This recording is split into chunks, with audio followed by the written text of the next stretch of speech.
ಪಕ್ಷಕ್ಕೆ ಡಿಕೆ ಅವಶ್ಯಕತೆ ಇದ್ರೆ ಸಿಎಂ ಸ್ಥಾನವನ್ನ ನೀಡಲಿ ಎಮೋಷನಲ್ ಆಗಿ, ಇಲ್ಲದಿದ್ರೆ ಮುಂದಿನ ಚುನಾವಣೆಯಲ್ಲಿ ಕಾಂಗ್ರೆಸ್ಗೆ ಬುದ್ಧಿ ಕಲಿಸ್ತೀವಿ ಅಂತ ಹೇಳಿ ಅಗ್ರೆಸಿವ್ ಆಗಿ ಸಿದ್ದರಾಮಯ್ಯ ಅವರೇ ಡಿಕೆ ಅವರನ್ನ ಸಿಎಂ ಸ್ಥಾನದಲ್ಲಿ ಕೂರಿಸ್ಲಿ.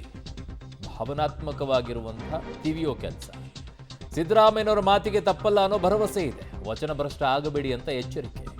2028ಕ್ಕೆ ಕಾಂಗ್ರೆಸ್ ಅಧಿಕಾರಕ್ಕೆ ಬರಬೇಕು ಅಂತಂದ್ರೆ ಕೊಡಬೇಕು ನೀವು ಅನ್ನುವಂಥದ್ದನ್ನ ಒಕ್ಕಲಿಗರ ಸಂಘ ಈಗ ಎಚ್ಚರಿಕೆಯನ್ನ ಕೊಡ್ತಾ ಇದೆ ಕಾಂಗ್ರೆಸ್ನ ಹೈಕಮಾಂಡ್ಗೆ.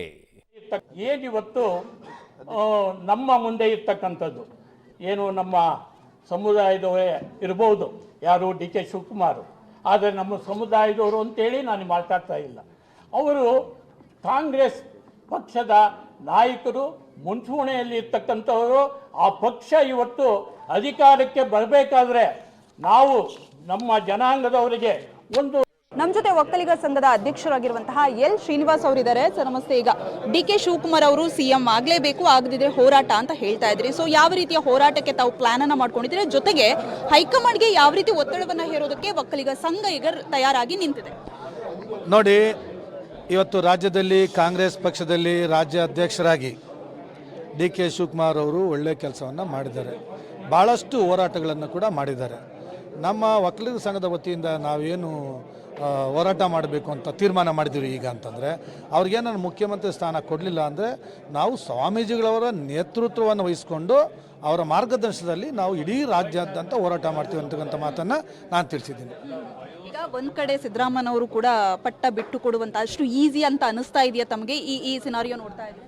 ಇಲ್ಲ, ಸಿದ್ದರಾಮಯ್ಯ ಅವರು ಕಾಂಗ್ರೆಸ್ ಪಕ್ಷದಲ್ಲಿ ಹಿಂದೆ 5 ವರ್ಷ ಮುಖ್ಯಮಂತ್ರಿಯಾಗಿ ಒಳ್ಳೆ ಕೆಲಸ ಮಾಡಿದ್ದಾರೆ. ಇವಾಗಲೂ ಕೂಡ 2.5 ವರ್ಷ ಆಗಿದೆ, ಒಳ್ಳೆ ಕೆಲಸವನ್ನು ಮಾಡಿದ್ದಾರೆ.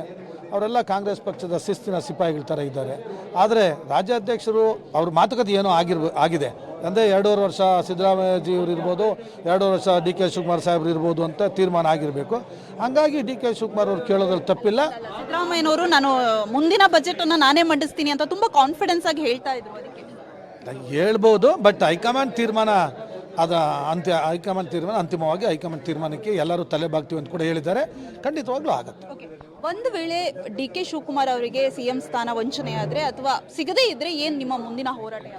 ನಾವು ಮುಂದಿನ ಖಂಡಿತವಾಗ್ಲೂ ಇಡೀ ರಾಜ್ಯಾದ್ಯಂತ ನಮ್ಮ ಸಮುದಾಯದ ನಾಯಕರಿಗೆ ಅನ್ಯಾಯ ಆದಾಗ ನಾವು ಇಡೀ ನಮ್ಮ ಸಮುದಾಯ ಮತ್ತು ಸ್ವಾಮೀಜಿಗಳ ನೇತೃತ್ವದ ಹೋರಾಟವಂತೂ ಖಂಡಿತ ಮಾಡುತ್ತೆ. ನೋಡಿ, ಇಲ್ಲಿಯವರೆಗೂ ಕೂಡ ಮಾನ್ಯ ಡಿ ಕೆ ಶಿವಕುಮಾರ್ ಅವರು ಎಲ್ಲೂ ಕೂಡ ಯಾವ ರೀತಿಯಲ್ಲೂ ಅಗ್ರೆಸಿವ್ ತೋರಿಸಲಿಲ್ಲ. ಆದರೆ 20ನೇ ತಾರೀಕಿನ ನಂತರ ತೋರಿಸ್ತಾ ಇದ್ದಾರೆ.